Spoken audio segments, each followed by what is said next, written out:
बाबा हैं। जय हो जय हो जय हो। बाबा कहिए राजन। आप लोग अखाड़ा पर आए हैं कुश्ती खेलने के लिए। थोड़ा इच्छा हो गया है चेला को। देखिए बाबा, आप लोग साधु माधवा हैं, संत हैं, चुके कुश्ती नहीं लड़िए। थोड़ा सा खिला दीजिए राजन, क्या होगा? ये अच्छा बात नहीं है। अच्छा है राजन, इच्छा हो गया है।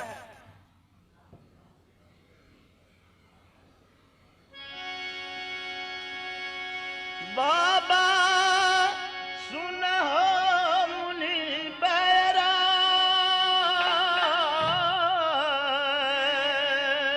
बाबा कहिए राजन। हो कुश्ती न खेलिए बाबा नागर सोरहरी में।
कहिए राजन। धन है आप लोग, आज नगर सोरी में पांव पधारे हैं। आज सोरी का दिन अति उत्तम हो गया है बाबा। क्या नहीं राजन, लेकिन मेरा इच्छा हो गया है चेला की। थोड़ा सा खिला दीजिए। ठीक है बाबा, आपको वचन को पालन करेंगे। क्यों डरेंगे नहीं? तो आइए रात चेला महाराज से लड़िए।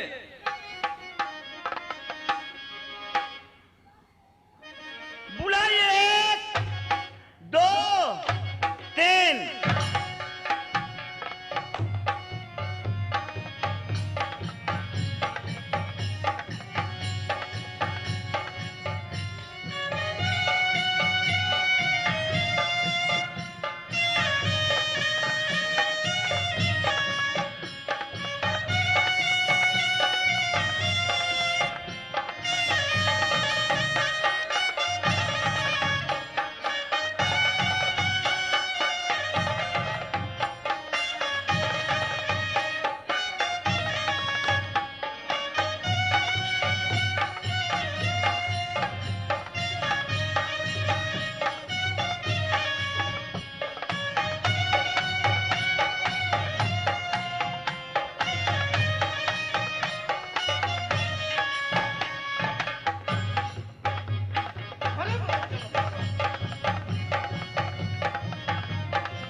भाई सिपाही महाराज आप तो पटका गए चुप थे। बेहुदा। सुनो यहाँ कोई सुनता नहीं है, कोई देखता नहीं है। ए लड़का, जी महाराज। यहाँ जो है ना, पहले हम कहे थे कि संत बड़ी महान लोग होते हैं बाबा जी। जी महाराज। अगर पटकाए गए तो क्या हुआ? कुछ नहीं इस हुआ। टाइम में उदल आने वाला है नगर मोहब्बा से, हाँ महाराज। यही दोनों बाबा को रख लेंगे क्यों नहीं महाराज? और 2 भाई रहेंगे, 4 मिल जाएंगे तो कितना लड़ेगा, कितना लड़ेगा दुश्मन, है ना? क्यों नहीं महाराज? कि जिसका बाप को सर जो है अभी भी बरगद में झूल रहा है, और वह उदल कितना लड़ेगा, कितना लड़ेगा महाराज, है ना? क्यों नहीं महाराज? अगर जिस टाइम में सोरी में उसे सर को काटे और बरगद में झुलाए, और उसके माँ जो है उदला को गोदी में लेके घूमने लगा, क्यों नहीं महाराज? है ना? हाँ। और तो अभी तो बाबा भी रहेंगे। ए बाबा इधर आइए, कहिए राजन, आप लोगों से एक काम है बाबा। कहिए, कौन काम है? काम है ये काम बाबा कि आप रह जाइए नगर सोरी में, और जितना आपको लिट्टी में लगेगा घी, हाँ। आपको जो भी खाना होगा दूध दही, बाबा खाइए सोरी में या रहिए। अब बाबा हुमाद के लिए तिल जौ मौद मखान हम ले आएंगे। क्यों नहीं? हाँ। लेकिन यहाँ के नर नारी सीख है कि नहीं? नहीं बाबा, वो तो सीख नहीं है। तो जब तक सीख नहीं होगा सांकट हाथ के पानी नहीं पीते यहाँ हैं। एक रुद्रा नाम का जो है उदल देवा आने वाला है, उसी के लिए आपको कहते हैं रहने के लिए। 2 मूर्ति हम और 2 आप हो जाइएगा। वो रुदला था मुसमतिया का बेटा। वही आने वाला है बाबा। ओ, एक बार जो हम लोग पहुंचे नागर मोहब्बा में, हम लोग को झोरिया उरिया सब छीन लिया। मुसमतिया का बेटा बहुत बदमाश है। सुनो, ठीक है, आने दो। नर नारी तो सीख नहीं है, उस सबको सीख कर दीजिए बाबा। ठीक है, ऐसा ही करूंगा। जाओ नर नारी के ले आओ अभी ले और आते सीख हैं करा बाबा। दो। चल जाओ। भैया जी, तो हम आप चलिए इस जगह से। चलो। हो धीरे चल झगरू, गंभीर चल झगरू,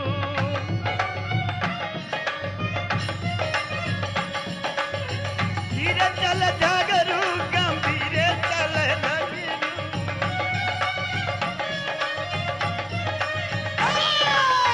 झगरू ये चलता बराबर जाए, जाता झगरू ये सोरहरी वाले।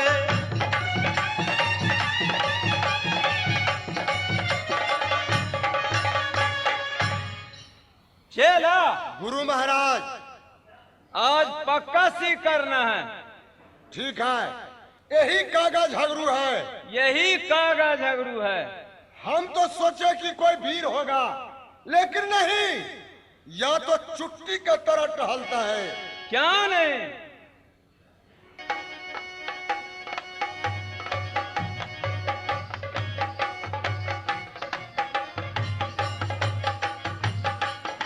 प्रणाम रानी साहब। कहना क्या है? अपने राजस्वरी में 2 साधु बाबा आए हैं और महाराज झगरू सिंह जी कहे हैं और महाराज कागा जी हाँ कि जाओ मिलन बहन गौरा और दोनों नर नारी है, उन्हें बुला कर ले आओ और उन्हें सिख करा दो। चलो। बाबा ने कहे हैं कि बच्चा साकट हाथ तो हम पानी नहीं पीते हैं, इसलिए वो सही कहे बाबा, हाँ हाँ वो बहुत तपसी बाबा है। एकदम तपसी बाबा बुझाते हैं। चलिए महारानी साहब चलो।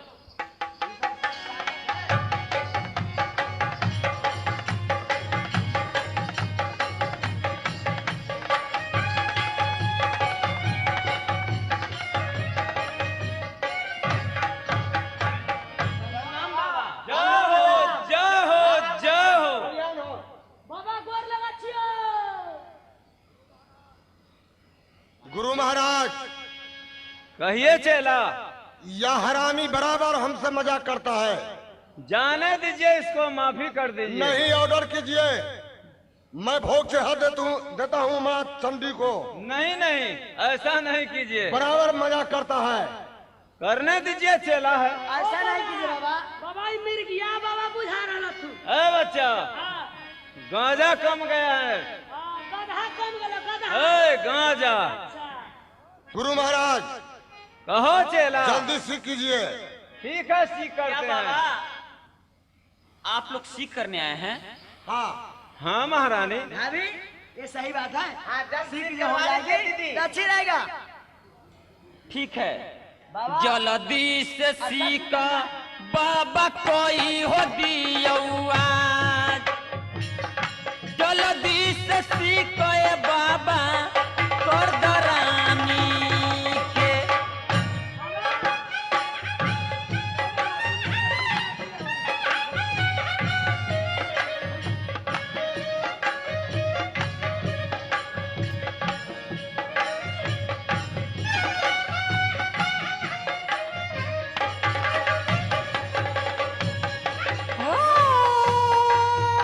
अच्छा से सीखोगी तो गोतनी के सीखा हो दोनों आदमी के कर सोहरी में।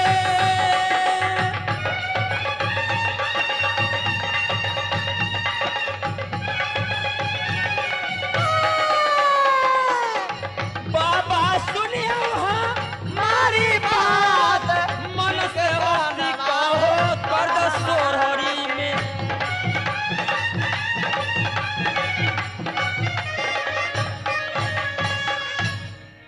ठीक है, देर नहीं कीजिए।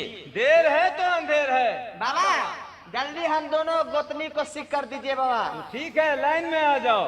ठीक है, ठीक है, बैठ जाओ। बोलो, गुरु मीठ की गुड़ मीठ, गुरु मीठ, गुरु मीठ की गुड़ मीठ। बोलो, गुरु मीठ, गुरु मीठ की गुड़ मीठ। गुरु मीठ।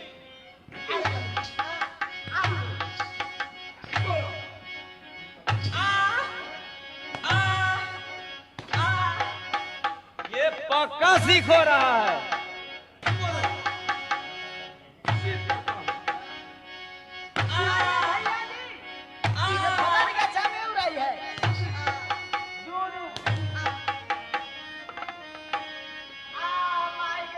गोतनी हे बाबा न लागे रस भोगी है लागे यार।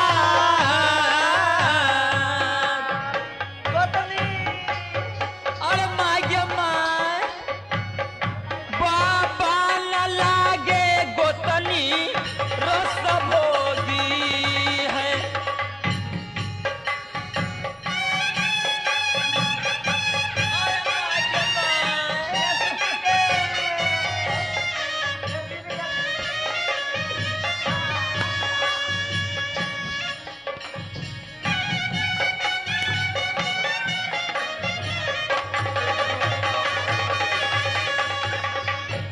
बाबा न लागे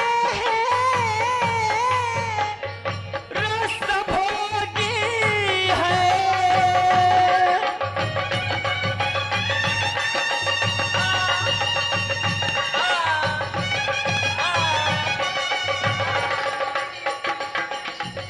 गोतली सुना हमारी बात, बाबा न लागे ये रस भोगी है।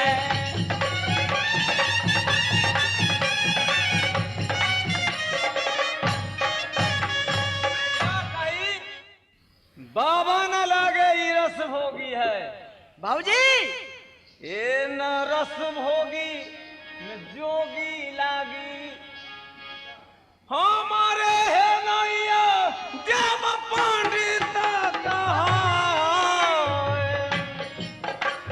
साथे में उदल सिंह आया नगरी सोहाई।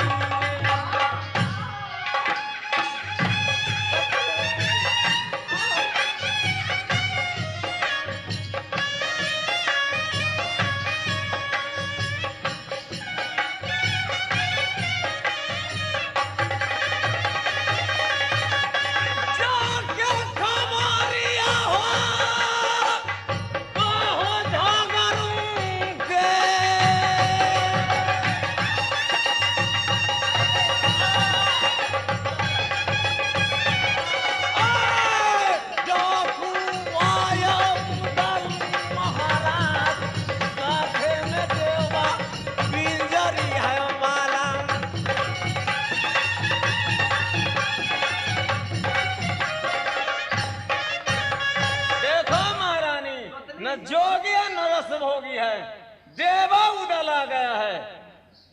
भाभी मैं क्या सुने नाना? चलो भैया जी के पास। ठीक है चलो। चलो चलो भौजी या भैया बंगला यार, जाके कहूंगी भाभी अब भैया से।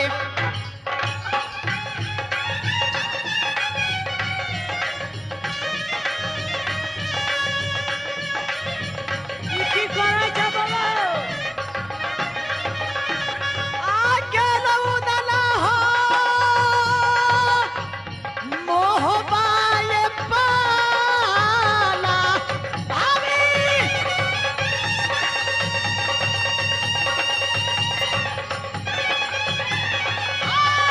भौजी कहना के माना मोर, चल चलो भौजी ये भैया बंगला।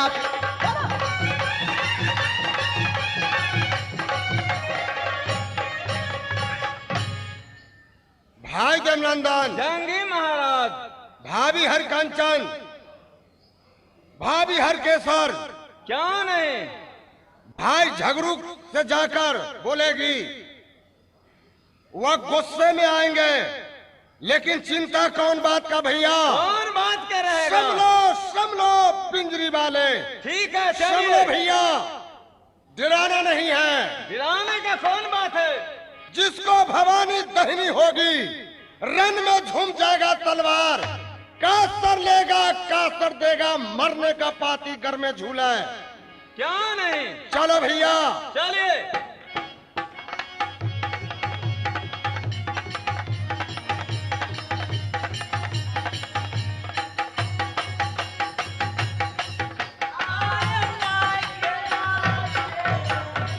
क्या हुआ है? भैया जी जुर्म है भैया जी, क्या जुर्म हो गया है? मोहब्बत वाला उधर चाहता है भैया जी। मोहब्बत का उधर हाँ भैया क्या जी, मारा है इन लोगों का? बदना के चमरी भैया ओ हो उड़ावे।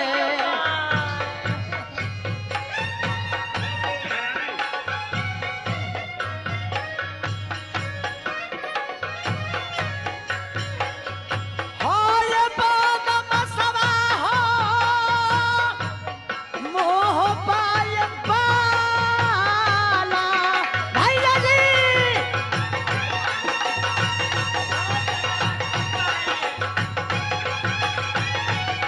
हाय भैया कहना के माना मोर, या बनई जतिया बचेगा सोरही में।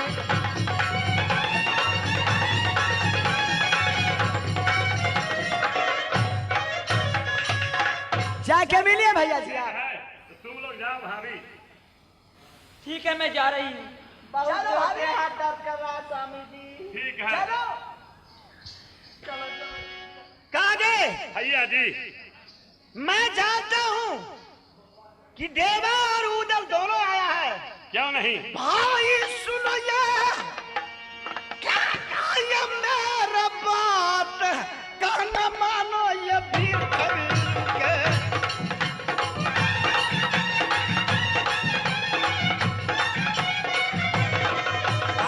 कहना मानो ये सोररी रात, कहना मानो ये नाग सोररी में। चलो मेरे भाई, चलिए। कहाँ जाएगा भाग करके? बुलाइए एक। चलिए दो, चलिए तीन।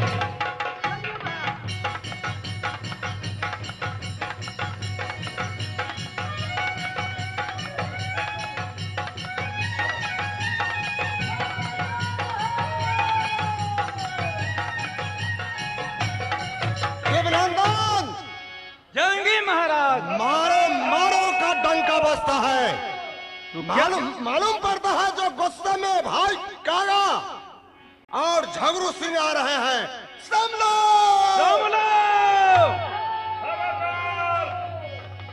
तुम कौन?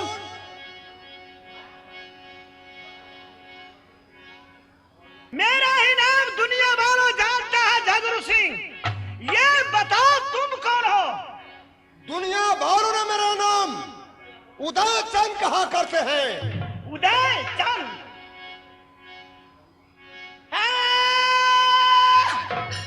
उदय चंद तुम हो?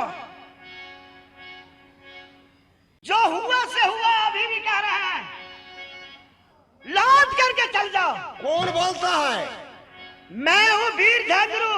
नहीं, तुम्हारा मौत बोलता है। सुनो, मौत? मेरा मौत बोल रहा है? तो फिर किसका? उदय चंद, तू पहचाना नहीं है? अभी भी कह रहा है कि लौट करके चले जाओ तू नगर मोहब्बा में। सुनो, सुन रहे हैं? झगरू, बोलो। ऊपर फेंकेंगे, चीले कौआ खा जाएगा, नीचे तुम गिरेगा तो चूर चूर हो जाएगा।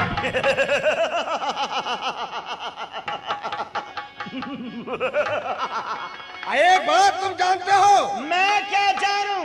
तुम जान लो कि एक टाइम ऐसा था कि तेरा माँ बेवा बन करके दुनिया में घूमती थी, और अभी का समय ऐसा आ गया, कहूं मेरे पंजा से तुम मारा गया तो तुम्हें माँ और तुम्हें जो भी होगा हित गाली मुझे देगा। कैसे?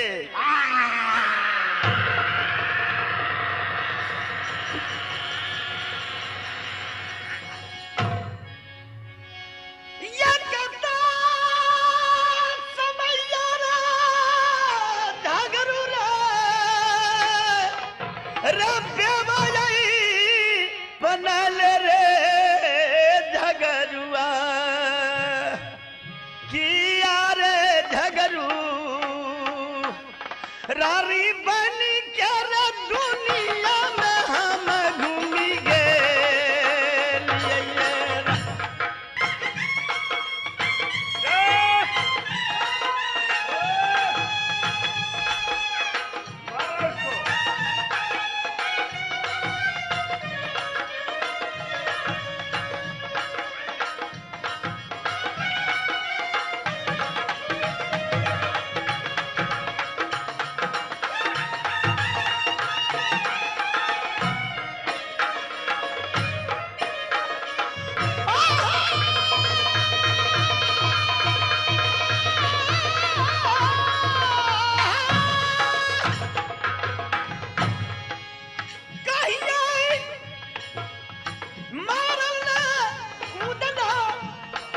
झगरू के यहाँ तेरे उजला, किया रे उजल कहीं के रे सदा दुआ ये गारी मोरा दे तैयारा।